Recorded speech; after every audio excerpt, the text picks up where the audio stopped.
kidding me? Whatever. It's good enough. Okay. No glasses. Okay, here we go. Let's do this. Hey, guys. Okay, let's start over. Hey, guys. This is John Morales from CannedManatee.com. And today I'm going to be going over Love Letter. Before I begin, I just wanted to talk about why I'm actually doing this video, or these videos, which I will be doing. Because there's a lot of really good board gaming videos already out there.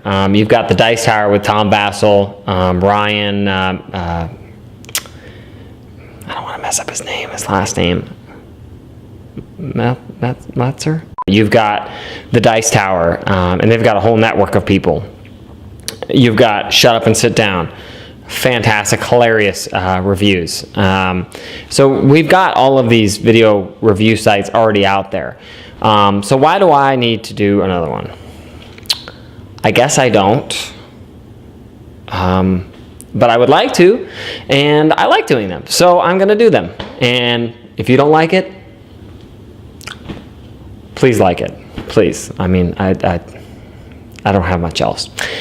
But the main point is just to offer another viewpoint. If I were to rate myself, I think I fall somewhere in between Tom Bassel's love for Ameritrash games. You know, he loves games that are dripping with theme, and a lot of he loves dice and things like that. Shut Up and Sit Down, they like that stuff too, but I think they also lean a little bit towards Euro games, which Tom, he doesn't love them. He doesn't not like them.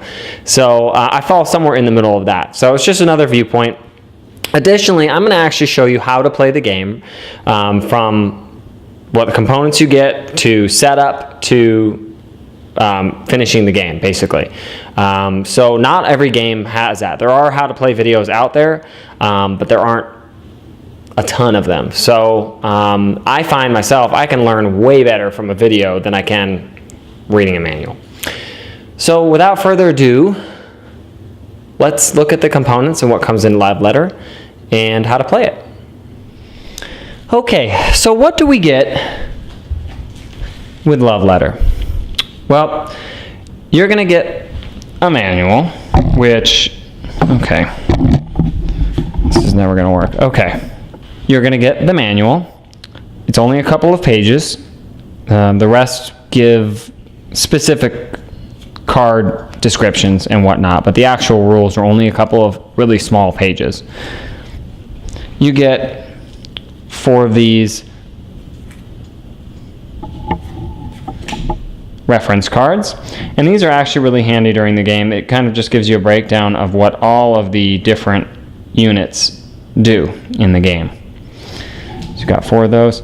And then, of course, you've got your deck of 16 cards. The last thing that comes with it are these little red tokens, which are the love tokens. Now, the point of the game is you're trying to earn the princess's love by delivering a love letter to her. And the way you do that is through a middleman, one of these characters. You're trying to get the closest to the princess as you can. Now, let's go over the characters and what they do. So there's actually 8 different characters in the game, and they each have a different power, and I'm going to go over those now. The first card we have is the Guard, and the Guard is a pretty powerful card. It lets you actually, almost a Go Fish style game where you're going to name a card. You're going to basically pick a player and say, hey, do you have this card? And if they do, they're out of the round. Now that's important because the way Love Letter is played, and I'll go over this with the win conditions, is if you're the last person standing, meaning everyone else gets knocked out of the round, you win one of the tokens. The other way to win is when the draw deck is empty, whoever has the highest numbered card in their hand wins. So, but again, I'll go over that with the actually how to play portion. So this card is pretty good. Next up, we have the Priest. And the Priest allows you to look at another player's hand.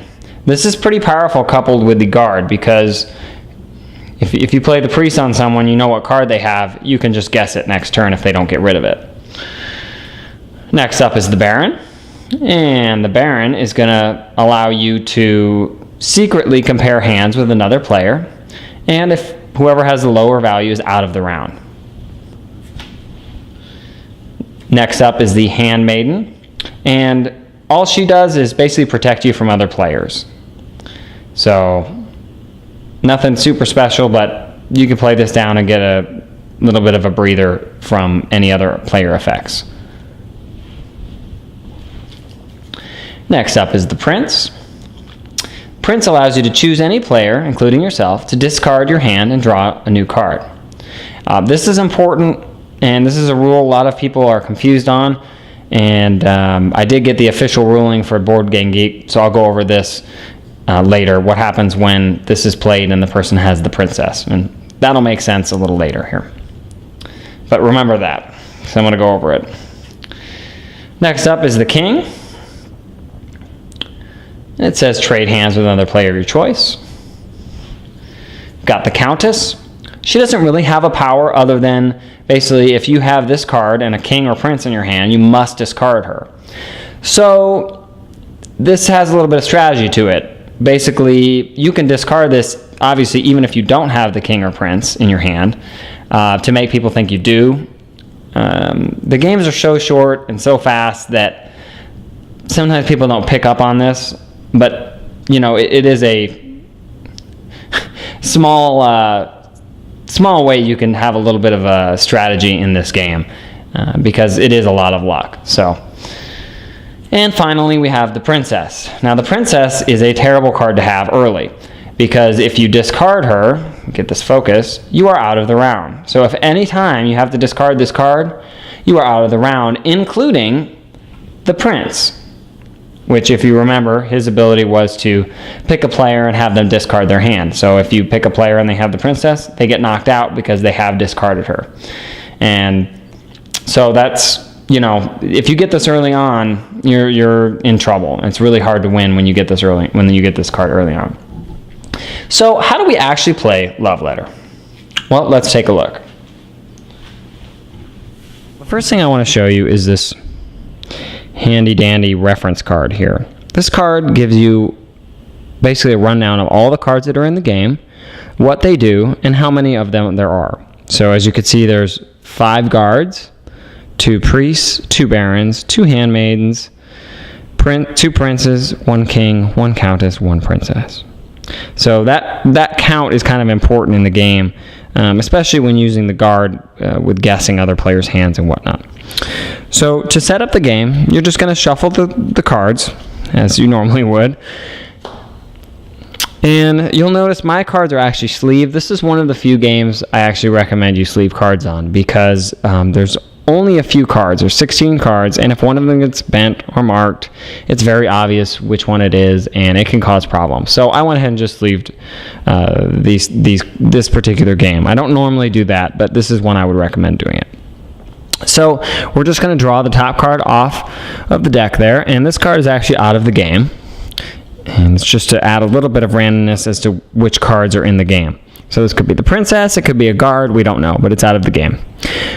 In a 2-player game, you're actually going to take 3 more cards and place them face up. And those cards are also out of the game. But in any player count other than 2, you don't do that. So I'm going to go ahead and pass a card out to each player.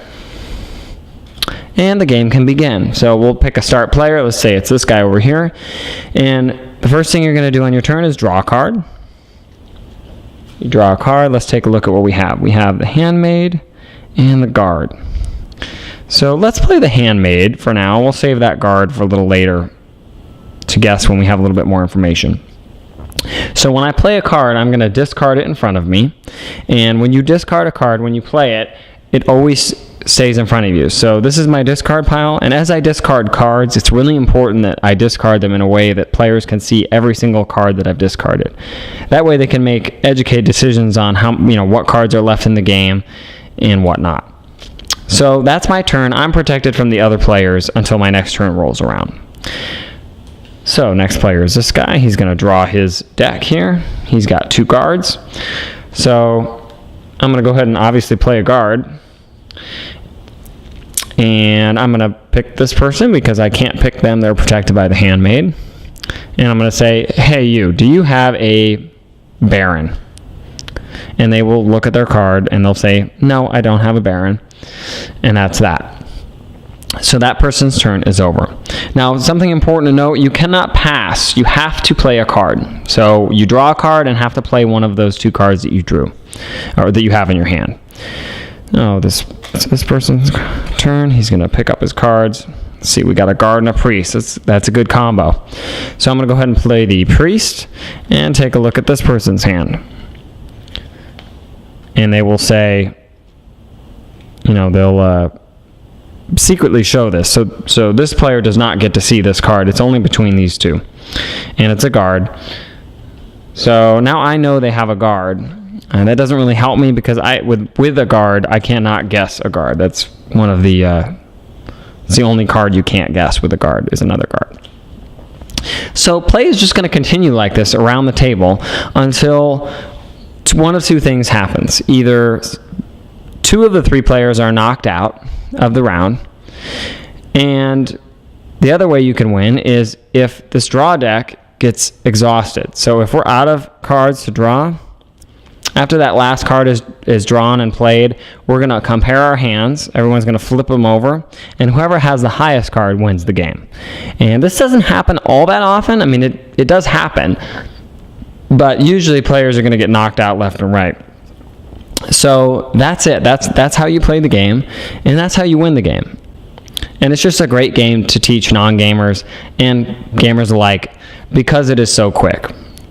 So to actually win the game, like I said, you're going to do however many tokens the manual says. So like with 2 players, they want 7 tokens, 3 is 5, and 4 is 4. And I found that sometimes that can make this drag a little bit with that many tokens. So if you want to shorten this game, you can absolutely shave off a couple of the tokens that are needed to win, and it works just as well. Okay, so that's how to play Love Letter. As you can see, it's a super simple game, and that's one of the reasons I really like this game. It's a filler. Obviously, it takes 15-20 minutes, but it's so easy to teach, and I can play it with my family or my gamer friends, whoever, basically, I can play this with, and it's great. The only drawback to it, the only thing I don't like is, okay, all right. Well, yeah, that's a good example. It's this bag, which is just awful. I hate this bag. Luckily, they have already come out with a boxed version of it. So if you're going to buy it, it's $10. You can get the boxed version. So should you buy this game? Yes, you probably should, because it's like $10 and it's awesome. I mean, it really is. For what you get for that $10, so much gameplay. Now, it is a filler, so you're not going to be playing this over and over and over again, in one sitting, because it will get stale. There's not really enough depth to keep anybody really interested for long periods of time. But I break this out all the time when I have only a short period of time to play. It's perfect. Just the right amount of luck, and you do have some decisions to make, not a ton, but you do have some. Now, if you love, I guess I'll just say it. If you love Love Letter, there is a follow-up coming to the U.S. Called Lost Legacy, and supposedly it's the same concept. It's a very small amount of cards. And I think the rule set is basically almost identical, but apparently it's got a little bit more to it, a little bit more depth. So I'm really looking forward to that when it comes here in the next couple months, and that's Lost Legacy, and you can pre-order that on Cool Stuff Inc. or your friendly local game store. So I hope this video has been enjoyable, and thanks for watching.